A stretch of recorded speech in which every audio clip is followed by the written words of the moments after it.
ನಮಸ್ತೆ. ಈಗಾಗಲೇ ಸಮೀಕ್ಷೆಗೆ ಒಳಪಟ್ಟ ಕುಟುಂಬಗಳಲ್ಲಿ 2 ಅಥವಾ 3 ಅಥವಾ 4 ರೇಷನ್ ಕಾರ್ಡ್ ಇದ್ದರೆ ಆ ರೇಷನ್ ಕಾರ್ಡ್ ಆಧಾರದ ಮೇಲೆ ಆ ಕುಟುಂಬಗಳನ್ನು ಗುರುತಿಸಿ ನಾವು ಮರು ಸಮೀಕ್ಷೆ ಮಾಡುವುದು ಹೇಗೆ ಅನ್ನೋದು ನಾನು ಹೇಳ್ತೀನಿ. ನಿಮ್ಮ ವಿಲೇಜ್ ಅಕೌಂಟೆಂಟ್ ಸರ್ ನಿಮಗೆ ಈ ಥರ ಲೀಸ್ಟ್ ಕೊಡ್ತಾರೆ.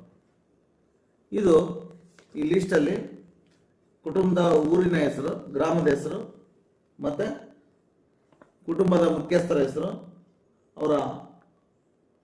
ಅವರ ರೇಷನ್ ಕಾರ್ಡ್ ನಂಬರು, ಅದು BPL APL ಅಂತ ಮತ್ತೊಂದು, ಮತ್ತು ಮೊಬೈಲ್ ನಂಬರ್ ಕೂಡ ಇಲ್ಲಿರುತ್ತೆ.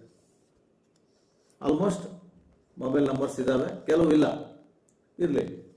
ಸೊ ಈಗ ಏನು ಮಾಡ್ಬೇಕು ನಾವು ಅಂತಂದರೆ, ಇಲ್ಲಿ ಕೊಟ್ಟಿರ್ತಕ್ಕಂಥ ಈ ಮರು ಸಮೀಕ್ಷೆ ಮಾಡ್ಬೇಕಂತ ಅಂದಾಗ ಒಂದು ಕುಟುಂಬಕ್ಕೆ ನೀವು ಹೋದಾಗ 2 ರೇಷನ್ ಕಾರ್ಡ್ ಇರುತ್ತೆ ಅಥವಾ 3 ಇರುತ್ತೆ, ಸದಸ್ಯರು ಎಷ್ಟು ಜನ ಇರುತ್ತೋ ಅದ್ರ ಮೇಲೆ ಡಿಪೆಂಡ್ ಆಗಿರುತ್ತೆ. ನಾವು ಹೋದಾಗ 1 ಅಥವಾ 2 ಅಥವಾ 3 ಮಾಡ್ಕೊಂಡಿರ್ತೀವಿ, ಒಂದನ್ನು ಮಿಸ್ ಮಾಡ್ಕೊಂಡಿದ್ರೆ ಅದನ್ನು ಮರು ಸಮೀಕ್ಷೆಗೆ ಒಳಪಡಿಸ್ಬೇಕಾಗುತ್ತೆ. ಅದು ನಮ್ಮದೇ ಕೆಲಸ. ಯಾರು ಸಮೀಕ್ಷೆಗೆ ಹೋಗ್ತಾರೋ ಅದು ಅವರೇ ಮಾಡಬೇಕಾಗುತ್ತೆ. ಸೊ ಈಗ ಈ ಲೀಸ್ಟನ್ನು ವಿಲೇಜ್ ಅಕೌಂಟೆಂಟ್ ಸರ್ ನಿಮಗೆ ಕೊಡ್ತಾರೆ. ನಾವು ಆಶಾ ಕಾರ್ಯಕರ್ತರು ಅಥವಾ ಅಂಗನವಾಡಿ ಕಾರ್ಯಕರ್ತರ ಹೆಲ್ಪ್ ಕೂಡ ತಗೋಬೋದು. ಸೊ ನೆಕ್ಸ್ಟ್ ಹೆಂಗೆ ಮಾಡಬೇಕು, ನಮ್ಮ ಮೊಬೈಲಲ್ಲೇ ನಾವು ಹೆಂಗೆ ಮಾಡ್ಕೋಬೇಕು ಅಂತಂದರೆ, ನಮ್ಮ ಸರ್ವೆ ಆ್ಯಪ್ಗೆ ಹೋಗ್ಬಿಟ್ಟು ಅಲ್ಲಿ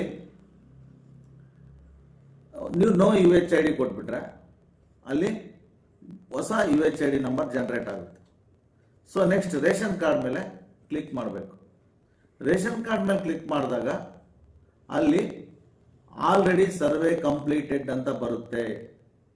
ಇಲ್ಲ ಅಂತಂದರೆ ಕ್ಯಾಪ್ಚರ್ ಫೋಟೋ ಅಂತ ಹೇಳುತ್ತೆ. ಸೊ ಆವಾಗ ಅದು ಆಗಿಲ್ಲ, ಆ ರೇಷನ್ ಕಾರ್ಡ್ ಆಗಿಲ್ಲ ಅಂತ ನಮಗೆ ಕನ್ಫರ್ಮೇಷನ್ ಸಿಗುತ್ತೆ. ಸೊ ಇಲ್ಲಿ ಅವ್ರ ಮೊಬೈಲ್ ನಂಬರ್ ಇರುತ್ತೆ, ಆ ಮೊಬೈಲ್ ನಂಬರಿಗೆ ಫೋನ್ ಮಾಡಿ ನಾವು ಕನ್ಫರ್ಮೇಷನ್ ಮಾಡ್ಕೋಬೋದು. ನಿಮ್ಮ ಮನೇಲಿ 2 ಇದಾವ, 3 ಇದಾವ, 4 ಇದಾವ, ಎಷ್ಟು ರೇಷನ್ ಕಾರ್ಡ್ ಇದ್ದಾವೆ ಅಂತ ನಾವು ತಿಳ್ಕೋಬೇಕು.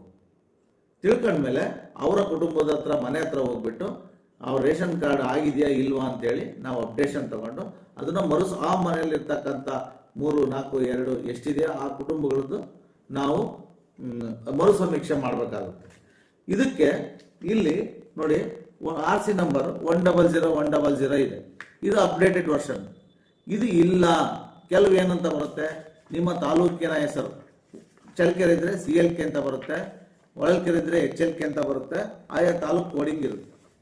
ಸೊ ಆ ಕೋಡಿಂಗ್ ಬಂದಾಗ ಏನು ಮಾಡಬೇಕು, ನಿಮ್ಮ ಊರಿನಲ್ಲಿ ಇರ್ತಕ್ಕಂಥ ಸೊಸೈಟಿ ಸ್ಟೋರ್ ಏನು ಫುಡ್ ಸಪ್ಲೈ ಆಗುತ್ತಲ್ಲ, ಅಕ್ಕಿ ಕೊಡ್ತಾರಲ್ಲ, ಆ VSSN ಸೆಂಟ್ರಿಗೆ ಹೋಗ್ಬಿಟ್ಟು, ನ್ಯಾಯಬೆಲೆ ಅಂಗಡಿಗೆ ಹೋಗ್ಬಿಟ್ಟು ಅಲ್ಲಿ ಅವ್ರ ಹತ್ರ ನೀವು ಅವ್ರನ್ನ ವಿಶ್ವಾಸಕ್ಕೆ ತಗೊಂಡು ಅವರ ಫುಡ್ ಆ್ಯಂಡ್ ಸಿವಿಲ್ ಸಪ್ಲೈ ಇದಕ್ಕೆ ಹೋಗ್ತಾರವ್ರು, ಲಾಗಿನ್ಗೆ ಹೋಗ್ಬಿಟ್ಟು ನಿಮ್ಮ ನಂಬರನ್ನು ಹೇಳ್ಬೇಕು. ಯಾವ ನಂಬರು, ಈಗ ಸಪೋಸ್ ಇಲ್ಲೊಂದು ನಂಬರ್ ಇದೆ, ಝೂಮ್ ಮಾಡಿ, ಇಲ್ಲೊಂದು ನಂಬರ್ ಇದೆ, ಯಾವುದು ನೋಡಿ, CLK 60011066 ಅಂತ ಹೇಳ್ತಾರೆ. ಅವಾಗ ಅಲ್ಲಿ ತೋರಿಸುತ್ತೆ ಅವ್ರ ಲಾಗಿನಲ್ಲಿ ಇದ್ರದ್ದು ನ್ಯೂ ನಂಬರ್ ಏನು ಅಂತ ತೋರಿಸುತ್ತೆ.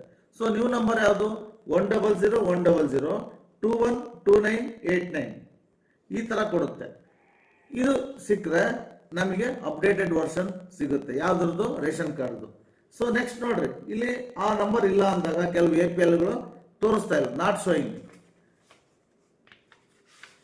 ಅವರು ಹೆಲ್ಪ್ ತಗೊಂಡ್ರೆ ಈ ನ್ಯಾಯಬೆಲೆ ಅಂಗಡಿ ಅಥವಾ ಸ್ಟೋರು ಏನಿದೆ ಅದು VSSN ಕೇಂದ್ರ ಫುಡ್ ಸಪ್ಲೈ ಅವ್ರ ಲಾಗಿನಲ್ಲಿ ಇರುತ್ತೆ.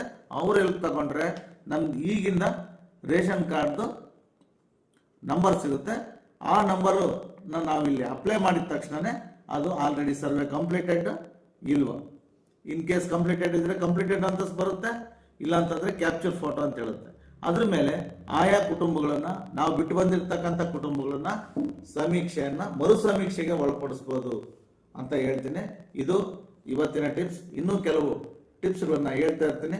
ಅಲ್ಲಿವರೆಗೂ ಧನ್ಯವಾದಗಳು.